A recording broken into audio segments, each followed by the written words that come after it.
from Jesus. And you may say, well, what's the big deal? I mean, Reverend, come on. A stone. You came all the way here to Pleasant Green Avenue to tell us about a stone.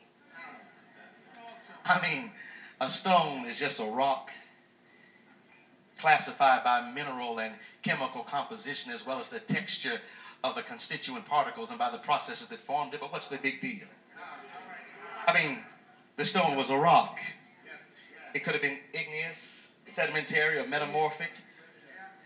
More than likely it was sedimentary because igneous rocks are formed when molten magma cools from the eruption of a volcano. Don't know of any volcanoes in Jerusalem at the time, so what's the big deal?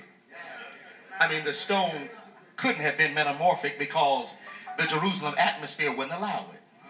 So let's say the stone was sedimentary because it was formed by the deposition of either clastic sediments, organic matter, or chemical precipitates followed by the compaction of the particular matter and cementation during diagenesis. But that's all, Reverend. What is the big deal? Are you with me?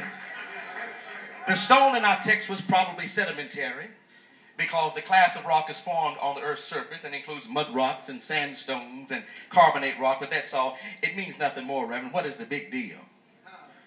Well, the stone was great not only because of its size, but because of its significance. I said it was not only important because of its size, but because of its significance. For the same stone that we're talking about was what stood between their sorrow and God's surprise. That stone was what stood between human questions and God's divine answers. The stone was what stood between their worries and God's wonders.